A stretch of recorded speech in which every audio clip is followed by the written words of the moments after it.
श्री प्रहलाद सिंह पटेल।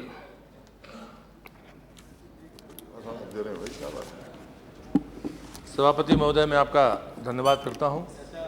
मैं आदरणीय डॉक्टर रमेश पोखरियाल निशंक जी के संकल्प का समर्थन करने के लिए यहाँ पर खड़ा हूँ। हमारे पहले आदरणीय हुक्मदेव नारायण जी ने अपनी बात कही है, मैं उनके उस सिद्धांततः विचार से अपने आप को संबद्ध करता हूँ। मुझे एक तीर्थयात्री की तरह जब हिमालय पर जाने का मौका मिला, तब शायद मैं उतनी गंभीरता से उन बिंदुओं पर नहीं सोच पाया जो वास्तव में मुझे पिछले 4 सालों में जब मजदूरों के क्षेत्र में काम करने का मुझे अवसर मिला, तब मैंने उस पर जरूर विचार किया है। मैं पूरी जिम्मेदारी के साथ इस बात को मानता हूं कि हिमालय सिर्फ हमारे लिए बैरियर नहीं है, वो हमारा संरक्षक दाता है। इस देश की संस्कृति हो, इस देश की सुरक्षा हो, इन सब के लिए अगर कहीं कोई सबसे बड़ा आधार है तो वो हिमालय है।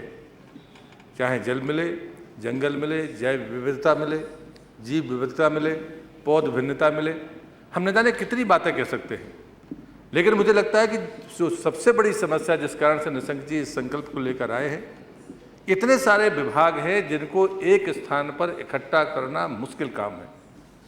अगर मैंने हम लोग जब असंगठित क्षेत्र के मजदूरों की बात कर रहे थे, तो जो रिपोर्ट हम लोगों ने बनाई, भारतीय जनता मजदूर मोर्चे के हमारे सहयोगियों ने, डॉक्टर दिगाई ने वो रिपोर्ट रखी थी, और वो उत्तराखंड के रहने वाले हैं।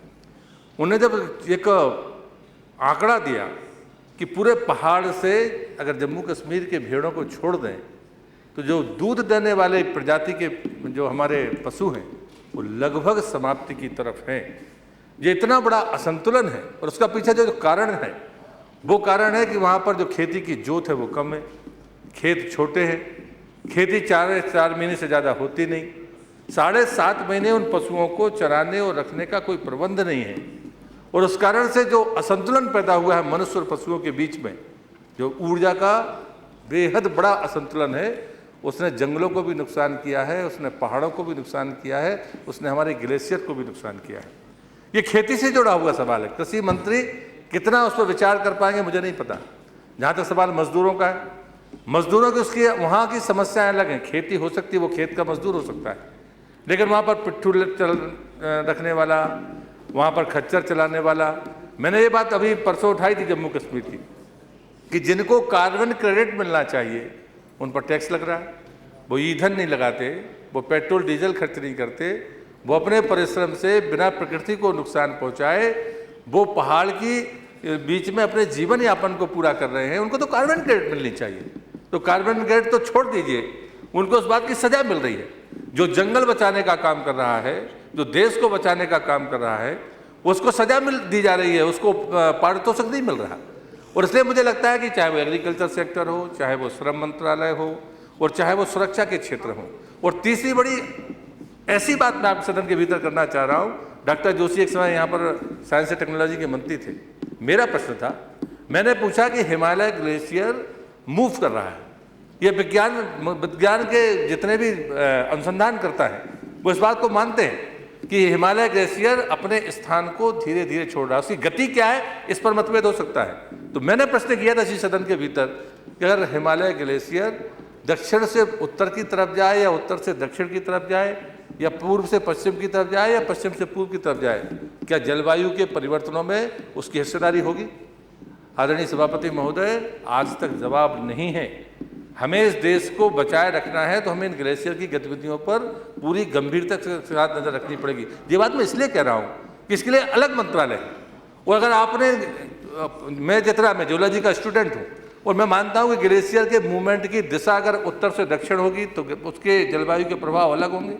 अगर दक्षिण से पूर्व की तरफ जाएगा, चीन की तरफ जाएगा, तो निश्चित रूप से भारत की जलवायु को अलग तरीके से प्रभावित करेगा। अगर वो ग्लेशियर हमारे अफगान की उस पर्वत श्रृंखला की तरफ मूव करेगा, चाहे वो कितनी ही धीमी गति हो, उसके अपने दुष्परिणाम अलग होंगे। और अगर वो पूर्व की तरफ मूव करता है तो जो पूर्व के हमारे पहाड़ी राज्य हैं उनकी जलवायु में भी ऐसे परिवर्तन आएंगे जिनके बारे में हमको सदन में बैठकर विचार करना चाहिए। लेकिन मुझे लगता है कि इसका मंत्रालय अलग है।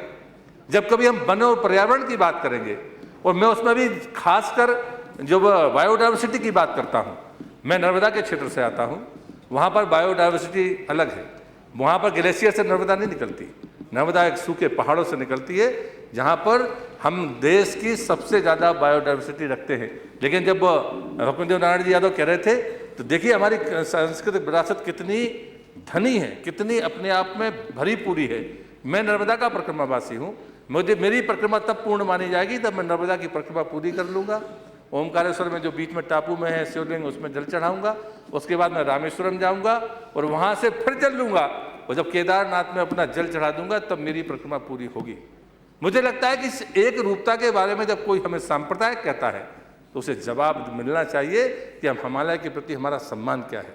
और इसलिए मैं विभागों की तरफ भी कहता हूँ कि चाहे श्रम विभाग हो, कृषि विभाग हो, साइंस एंड टेक्नोलॉजी हो, फॉरेस्ट एनवायरनमेंट हो, और चाहे हमारा सुरक्षा का मामला हो, ये सारे के सारे हिमालय से, चाहे वो कश्मीर से लेकर हम नॉर्थ ईस्ट तक जाएं, वहाँ पूरे हिमालय में सुरक्षा का संकट है, ये बात सच है।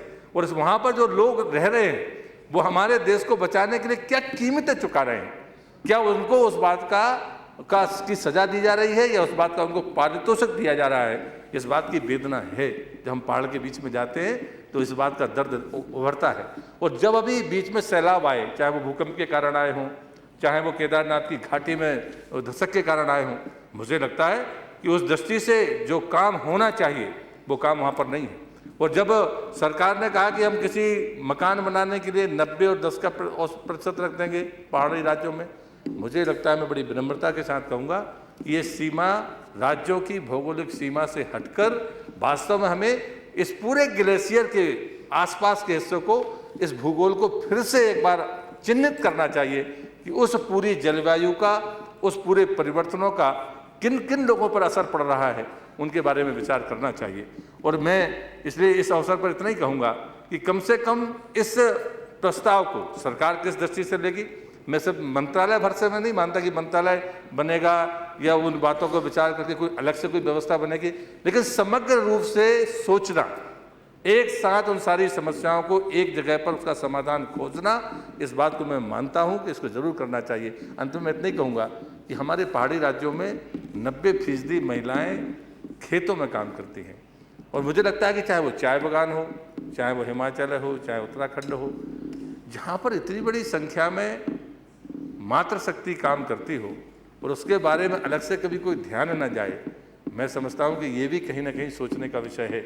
मजदूरों के क्षेत्र में काम करते समय मुझे 2-3 क्षेत्र आए जहाँ 90% से ज़्यादा महिलाएं काम करती हैं। उसका इससे संबंध नहीं होगा, लेकिन मैं इसलिए कहना चाहता हूँ, जहाँ बीड़ी का क्षेत्र है, चाहे वो पहाड़ी हमारी महिला श्रमिक है, या चाय बागान, ये 3 ऐसे क्षेत्र हैं जिसमें 2 पहाड़ी क्षेत्र हैं, उनमें 90% से ज़्यादा महिलाएं काम करती हैं। लेकिन मुझे लगता है कि सबसे कम बेस अगर हिंदुस्तान की धरती पर कहीं मिलता है तो इन 3 क्षेत्रों में मिलता है, और इसलिए फिर 2 पहाड़ के क्षेत्र हैं। और इसलिए मुझे लगता है कि इन तमाम मंत्रालयों के विवाद में पड़ना, उनका समन्वय कैसे बैठेगा, ये पहाड़ की सबसे समस्याओं के लिए सबसे बड़ी चुनौती है। और इसलिए मैं मानता हूँ कि जो निशंक जी ने अपनी भावना प्रकट की है, मैं उन भावनाओं से अपने आप को संबद्ध करता हूँ, चाहे वो जम्मू कश्मीर हो, हिमाचल हो, उत्तराखंड हो, और चाहे पूरा पूर्वांचल हो। मुझे इन मजदूरों के बीच में काम करने के कारण राज्यों में जाने का अवसर मिला, और इसलिए मुझे लगता है कि इन पर ज़रूर पूरी संवेदनशीलता के साथ में सदन और सरकार विचार करेगी। मैं फिर से उनकी बात का समर्थन करता हूं, और आपने समय दिया, आपका धन्यवाद करता हूं। नमस्कार।